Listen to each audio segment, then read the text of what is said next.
I am Al-Samawal ibn al-Maghribi, born in the city of Baghdad, in an age when knowledge was as sacred as prayer, when ink was more powerful than the sword, and thought was the language of devotion. That I was born into a world of questions, and I dedicated my life to answering them with reason, precision, and beauty. My journey began not with wealth or status, but with a hunger to understand the divine order written in the fabric of the universe. The call of numbers. From my earliest days, I was fascinated by numbers, those silent, eternal symbols that ruled the cosmos. To others, numbers were tools; to me, they were living things, each with a soul, each playing its part in the symphony of creation. I would sit for hours, tracing equations into the dust, watching how one number could transform into another, how unity could birth infinity. In the great libraries of Baghdad, surrounded by scrolls and scholars, I began my studies. I devoured the works of Al-Khwarizmi, the father of algebra, and the wisdom of Euclid and Archimedes. But I did not stop there. I saw in their writings a beginning, not an end. I sought to continue what they had started, to refine, to expand, to perfect the language of algebra. I devoted my life to the study of algebra, the science of restoration and balance. To me, algebra was not mere arithmetic, it was philosophy written in symbols. It was the art of bringing order to the unknown, of taming chaos with logic. My greatest work, Al-Bahir fi Algebra, the brilliant in algebra, I carried forward the legacy of Al-Khwarizmi, pushing it beyond its boundaries. I explored algebraic operations involving both positive and negative numbers, at a time when the world barely understood their meaning. I demonstrated how even if a quantity cannot be seen or touched, if it is below zero, it still has a place, a value, and a role in the grand balance of mathematics. To many, this idea was radical, but I saw it as truth. For the universe itself moves in opposites, night and day, gain and loss, life and death. Why should mathematics not do the same? The first to speak in symbols in my writings, I gave algebra a new language, a symbolic form. Before me, scholars described equations in long words and phrases. I reduced them to signs and symbols, crafting a universal tongue that numbers could speak across time and cultures. This was not merely innovation, it was revolution.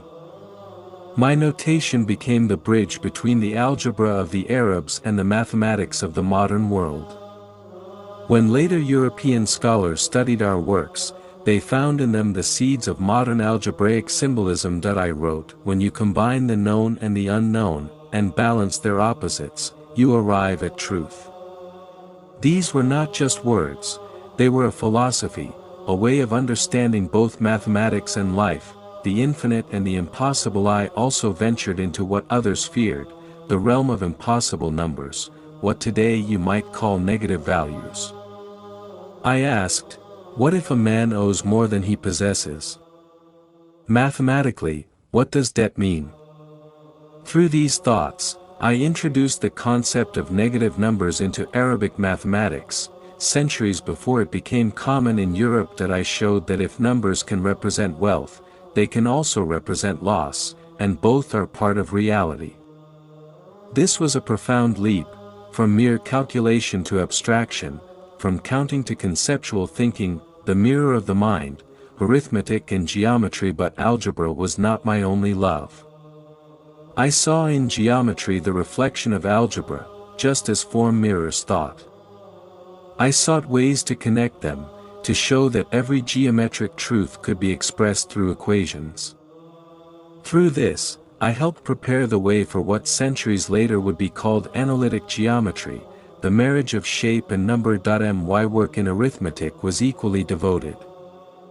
I studied fractions, roots, and ratios, creating methods for accurate computation that made trade, architecture, and astronomy more precise. Every discovery, every rule, I saw as a form of worship, for to calculate the order of the universe is to glimpse the mind of its creator. the light of logic. I did not stop at numbers. I wrote also on logic, for without logic, no equation can stand, no truth can be proven. To me, mathematics was the purest logic, the mirror in which reason sees itself clearly.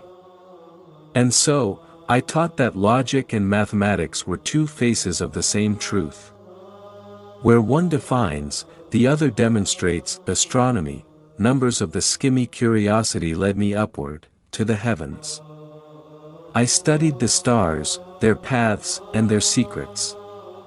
In the turning of the planets, I saw equations of motion. In the phases of the moon, I saw ratios of light and shadow.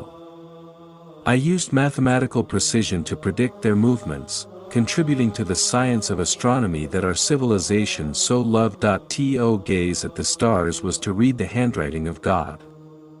And in their movement, I saw algebra itself, the eternal dance of balance and proportion, the flame of knowledge. I lived in a time when knowledge was not a profession, it was a calling. In Baghdad, Damascus, and Moraga, I taught, debated, and wrote. I translated wisdom from the Greeks, refined it through the spirit of Islam, and passed it to those who came after me. We, the scholars of our age, believed that knowledge was a sacred flame, one that must never be allowed to die. And though I knew that time would pass, that empires would fall, I trusted that this flame would endure.